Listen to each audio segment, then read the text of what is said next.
back to front, then back to front. Actually, for our body, this supportive feeling of leaning the center of gravity forward. With your body leaning forward. Everyone, look, only then can my backhand be this. Relatively dominant, right? Relatively dominant. Pushing forward against this ball, right? But if my center of gravity is not leaning forward, then my power generation. Look at my final exertion. The body falls backward. How can there be any forward power? So which foot exactly should be in front? Actually, it all needs to be adjusted according to the incoming ball. Is served wide to our backhand wide angle, then we might need to step out. Step out with our left leg, right? Look, stepping forward a bit.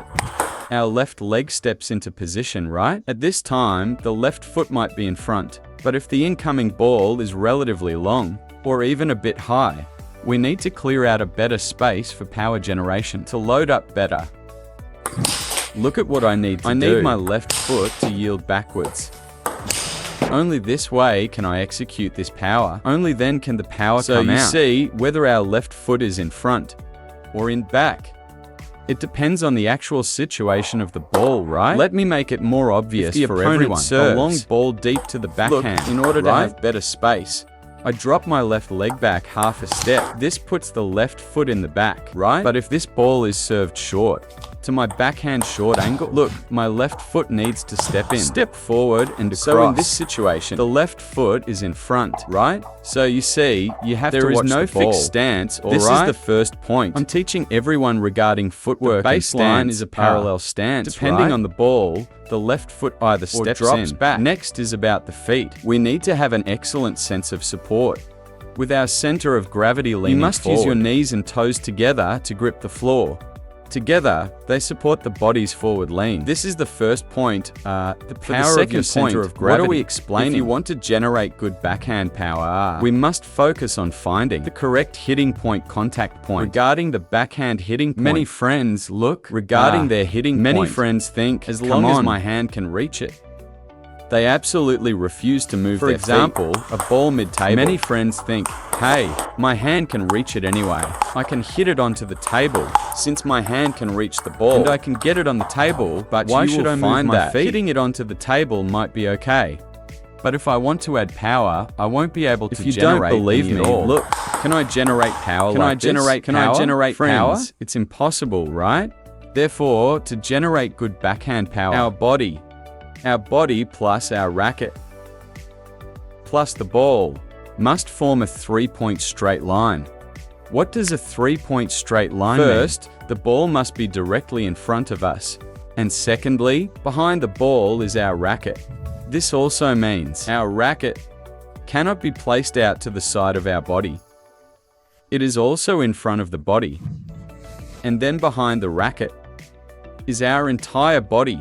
That is to say, it needs to form a line, racket, plus my body. Look, it is a three-point straight line. The racket and my chest, they form a straight line. But if it's like the situation just now, where my racket is out to the side, look, this kind of ball is here, the racket is here, and my body is here. This is no longer a straight line, right? And if I'm out of position and don't move my feet, okay, the ball is here, the racket is here. But what's behind it? Nothing. No person. You can see for yourselves, there is no body behind the racket. My body is way over here. In these cases, you can't generate power. We must learn to align the body, racket, and ball into a three-point line. Our racket stays in front of the body, acting as a fixed frame. If we want the ball and our body to constantly maintain alignment, to line up perfectly into a straight line, then we need to move our feet. If the ball is here, and I reach like this, that's not a three-point line. But everyone, I can't generate power. What if I do this, right? Why am I able to generate power now? Because my feet moved over. My feet moved. Look, now this is the racket.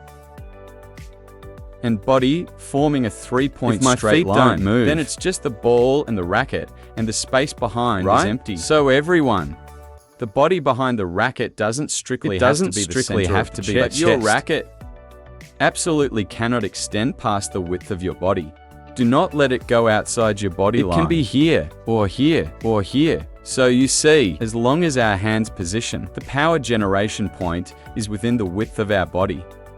right? Here, whatever is comfortable for you. But if you let it get out to here, if it reaches past the outside of your body, then you will definitely have problems. So we must establish a frame.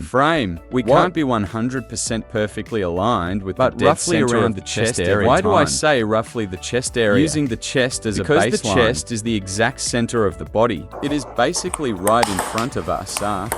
Look, if I do it like this, can I generate power now? Is my power full now?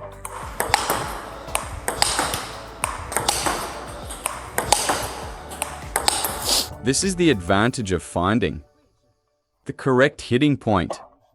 See that, friends? This is also of being able to generate power properly. Alright, now let's talk about our elbow joint. Actually, when many friends generate power, their quality ultimately lacks. Why is that? Because they are using their upper arm to generate power, meaning their power generation makes the whole arm, right? They prioritize the upper arm for power, and only then do they use their fingers, wrist, and that's forearm. Why it results in this incorrect motion of raising the elbow, flying elbow, look, right? For friends who often raise their elbow, it's not that there is a problem with your elbow itself. It's because when you apply power, you are prioritizing your upper arm. You use the upper arm to drag the forearm. That's why you have problems with your backhand. So what is proper backhand power generation? It is letting your fingers drive the wrist and the forearm to initiate power first. Our upper arm and elbow mainly serve to do what? They serve as stabilizing and supportive. All the primary power generation should be concentrated in our fingers, wrist, and forearm. First is fingers, second is wrist, third is forearm. So our power generation must start from the hand, rather than starting from the arm or the shoulder. Let me show everyone now. My upper arm. Everyone look. It is only I rely on this area for power. Everyone watch. Look, right? Look at my quality. My swing doesn't look big, right? But what about the quality? It's not low, right?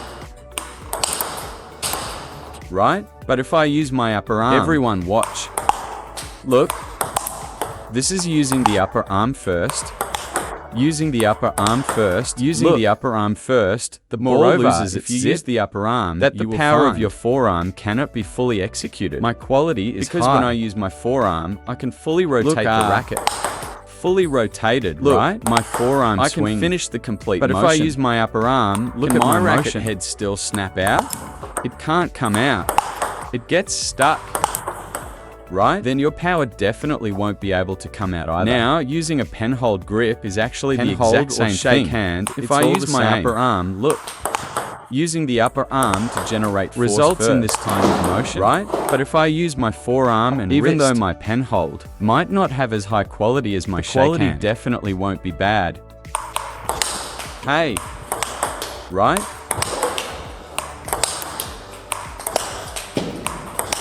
This is what many friends don't pay much attention to. When generating power, you must learn to initiate power with your fingers and wrist first, not the elbow first, not the upper arm first. Secondly, if we want to stabilize our elbow and upper arm, what standard should we pay attention to? By what standard? Everyone, take your non-playing hand, make a fist, and tuck it into the armpit of your playing arm. This distance, tuck it in.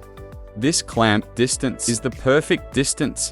With this, you won't raise the elbow flying elbow, nor will you clamp the elbow too tightly. But if my upper arm is clamped tightly against my body, everyone, look. What does the stroke become? This is another common mistake everyone makes. This is called pushing blocking, right? This is just pushing. Look. This is pushing the ball. If you push the ball like this, then all your subsequent power generation pushing just to generate force generating force like this. Then you definitely can't loop backspin balls, right? You can't loop like this. You simply can't generate because power. Backhand power is generated by rotation or snapping. It is not achieved by just extending the arm forward. If you want to stabilize the distance between your upper arm and your body, you can use the distance of one fist as a standard. Right? If you are worried, then use your hand. To tuck a bit of your sleeve under your armpit. You can practice like this. Look, it's a little sleeve a bit. Look. Tuck your sleeve a bit. This way, it effectively restricts your upper arm.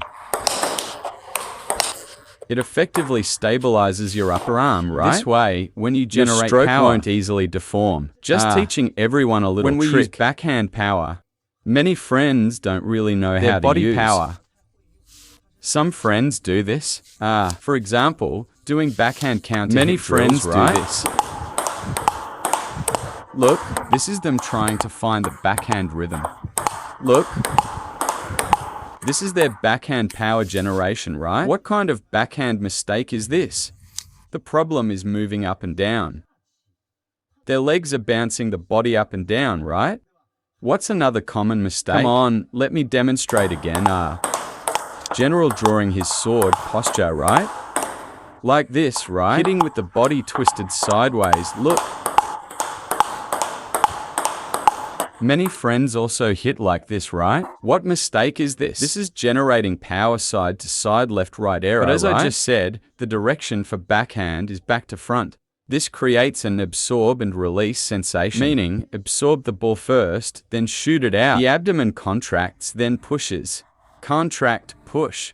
Contract, push. Many friends say, if you push too much, won't you lean backwards? Well, don't forget, the body's final exertion requires a braking action. So right before you would fall backward, the abdomen stops the motion. The abdomen stabilizes it. Look, contract, push. Look, absorb it in. Absorb in, push out. It is a process of contracting and releasing. It is not side to side or up and down. It doesn't rely on twisting the waist side to side. What causes the side to side motion? Because you are using your waist to rotate. What causes the up and down motion is because you are using your legs to push up. So actually, for backhand power, it's mostly using the abdomen. The core power of the waist and abdomen. Did everyone see? If I do it a bit slower, one by one, contract the abdomen in, go out, contract in, push out, contract in, push. Look, contract, push, contract, using push. Pen hold again, look, contract, push, contract, push, contract, push, contract, push, come on, contract, push. See? You have to contract first. First, slightly round your chest and then you release your abdomen. It goes from inside to outside, from back to front. It's not left to right, and certainly not up and down. Therefore, when everyone is practicing backhand, including during counter-hit practice, if you want to find this continuous rhythm, including this bouncing rhythm on the forehand, this bouncing rhythm doesn't rely on bouncing your legs, right? Are just coordinating with the action of your abdomen contracting and everyone pushing. Look, contract, release, contract, Everyone, look at my body. Curl in, come out, contract curl. Inwards, contract first, then out. Did everyone see? My body first contracts and curls inwards, then initiates curl in, the stroke. Go out. Curl in, your backhand rhythm. Hey, your backhand rhythm becomes excellent. Look. Right? Including when using this pen hold. Everyone grip. Look at the hand.